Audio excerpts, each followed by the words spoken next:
Meski terlihat sederhana dan dianggap sebagai makanan yang kurang elit, ikan asin jadi makanan favorit bagi sebagian orang. Bahkan nih, saking lezatnya, ikan asin juga jadi salah satu komoditi ekspor Indonesia dengan tujuan Amerika Serikat, Australia, Kanada, Arab, hingga Korea Selatan. Tapi siapa sangka, sebelum tersaji di meja makan, bahan makanan ini memiliki kisah panjang. Bahan mentah ikan untuk diasinkan didapat dari proses lelang di tempat pelelangan ikan atau TPI Muara Angke. Sayang di musim hujan pasokan ikan di pelelangan menjadi tersendat. Saat cuaca bagus, puluhan kapal silih berganti bersandar di pelabuhan. Tapi di kondisi seperti ini, hanya 1 atau 2 kapal saja. Nih, dingin banget si hasil lautnya karena dibikin frozen dulu. Ambilnya jauh, kalau tidak dibaku dia akan rusak nantinya. Tapi tenang, ini masih segar. Tapi juga benar.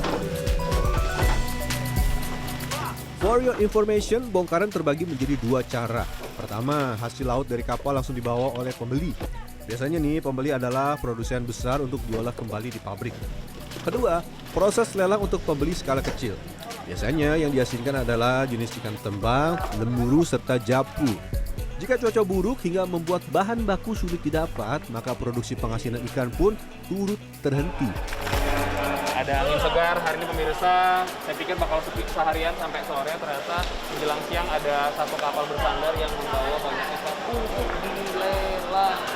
Wah, dan di sini ada angka yang tertera di bagian plastik si ikan-ikan ini. Ini adalah angka kilogram, jadi 42 berarti 42 kilogram. Kalau penawarannya ya yang paling tinggi yang mendapat ikan.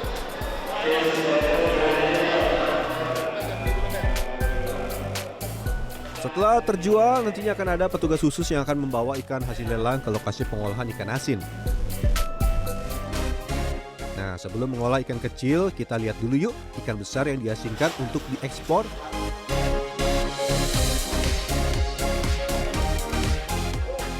Kalau yang memang familiar dibuat ikan asin itu kan yang kecil-kecil ya Bang ya biasanya ya.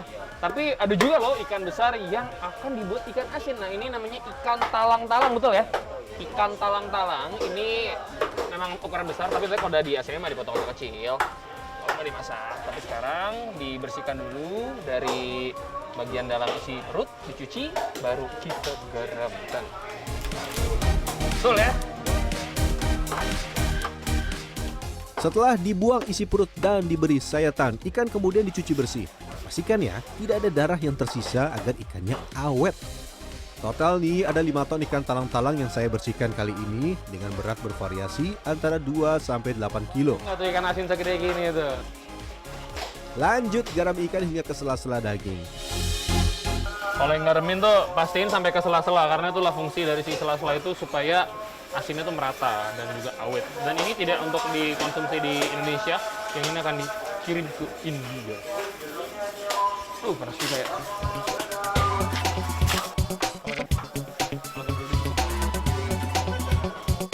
Oh iya, garam yang digunakan adalah jenis garam besar atau kasar karena lebih hemat.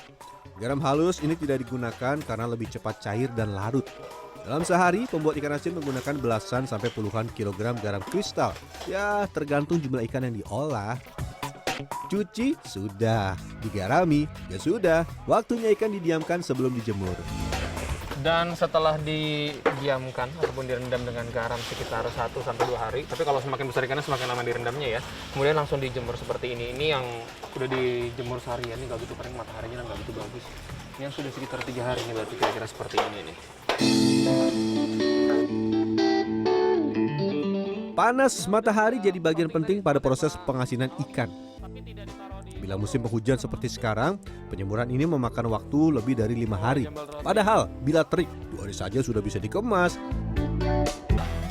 Sambil menunggu ikan besar, kita olah juga yuk ikan kecilnya. Proses awal sama pemirsa, dicairkan, kemudian didiamkan. Tapi ikan kecil nggak perlu lama-lama, cukup 6-10 jam saja.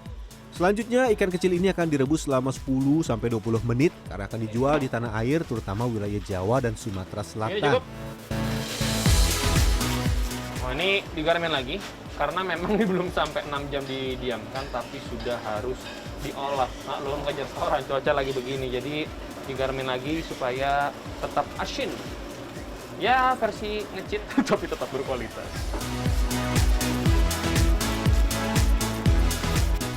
Selanjutnya ikan kemudian direbus dengan air panas yang dididihkan menggunakan kayu bakar.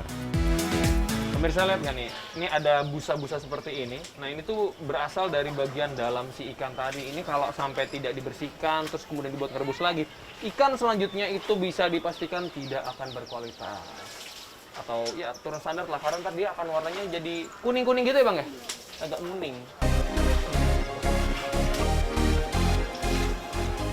Nah, meski terkesan jadul, kayu bakar ini masih digunakan untuk memasak atau mengolah ikan asin.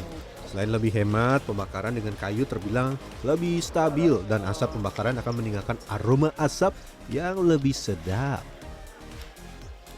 Saling meminjam lokasi perebusan ikan ini adalah suatu hal yang lumrah di sini.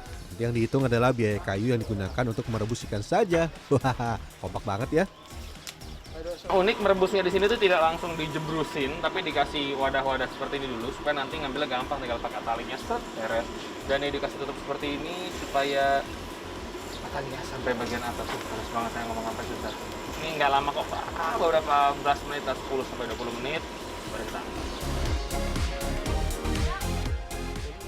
Setelah selesai direbus dan diasinkan, ikan kemudian dijemur di bawah terik matahari. Kalau ikan kecil sih biasanya 2-3 hari juga udah kering. Bener gini bang, ini kalau lagi menjemur si ikan yang sudah direbus nih tidak boleh dipegang begini tuh sampai diamprak gitu tuh nggak boleh ya bang ya. Patah.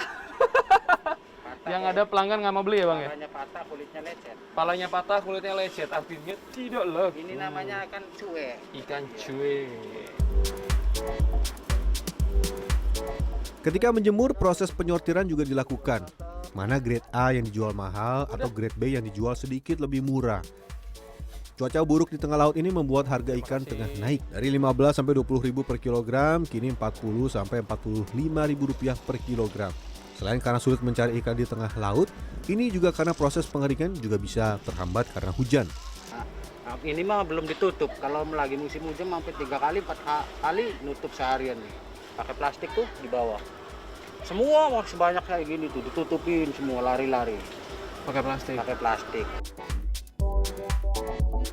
Ikan nih memang tidak boleh basah. Kalau basah, ya ikan jadi lebih lama keringnya dan kualitas juga turun. Kalau sudah kering, kita masukkan ke proses selanjutnya, yaitu pengepakan. Ada beberapa jenis ikan yang dia tuh lebih cepat untuk kering ya, karena memang dia kecil, nih namanya ikan lemuru. Ini udah keras, udah 2 hari sudah selesai diasinkan, tinggal kita packing dan dijual. Kalau digoreng, dikasih sayur asem, dioskan dos. Apakah perjalanan saya sudah berakhir? Wah, belum. Selain pengasinan ikan, ada juga nih cara pengawetan ikan lain yang juga populer di tempat ini, diasap. Asap yang keluar dari cerobong asap di Muara Angke jadi penanda kalau pengasapan sedang dilakukan. Nah, berbeda dengan ikan asin yang menggunakan kayu bakar, ikan asap menggunakan arang batok kelapa. Nyala api batok kelapa bertahan lebih lama dan arang batok tidak mudah membuat makanan jadi gosong atau hangus. Di sini nih ada ikan cucut, ikan tongkol, dan ikan layang. Ikan cucut yang sebesar ini kemudian di filet ya bang ya? Iya. Di filet, dibikin kecil-kecil. Nah seperti ini. Ini satu potong, kalau ntar sudah diasap 2.500 yang agak besar. Kalau yang kecil seperti ini 2.000 rupiah. Ini kecil, ini yang besar. Yang mana?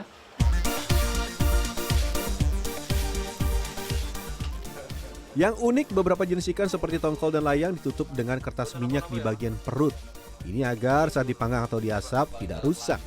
Bagian perut juga tidak akan dibuang sebelum dijual ke pembeli. Proses pengasapan ikan ini memakan waktu 2-3 jam. Jangan lupa ya sambil dibolak-balik agar ikannya matang merata. Ikan-ikan yang dipotong seperti ini tuh asapnya cenderung lebih banyak ya ketimbang ikan-ikan yang tadi layang ataupun sejenis tongkol. Karena ini lebih cepat matang. Kelihatan matangnya tuh dari warna coklatnya aja sih. Dia udah agak kecoklatan, dibalik, udah matang, selesai. Kalau sudah matang, tinggal dikemas. Satu ikan matang dijual dengan harga Rp5.000. Dan karena sudah membantu, saya boleh nih coba ikan asapnya. Kita icip ya, ini ikan layang yang sudah diasap. Coba ya.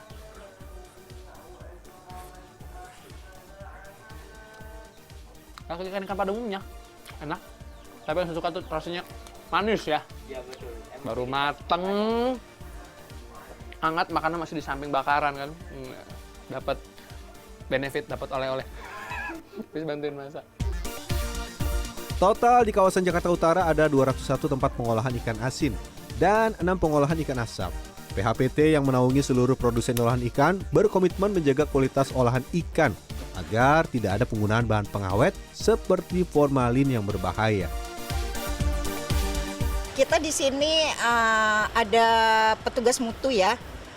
Ada petugas mutu yang 2 minggu sekali kita cek, kita ambil sampel secara acak. Terus kita itu uji di laboratorium mini kita yang ada di TPI. Itu kita uji, semuanya itu kalau kita uji itu negatif. Jadi bagaimana? Sudah tahu kan sekarang proses panjang ikan asin yang terlihat sederhana ini? Tapi kalau ikan asin jangan terlalu banyak ya pemirsa. Nanti bisa meningkatkan resiko penyakit darah tinggi atau hipertensi karena kandungan garam tinggi yang ada di dalam ikan. Ria Fernando, Dwi Agung, Jakarta.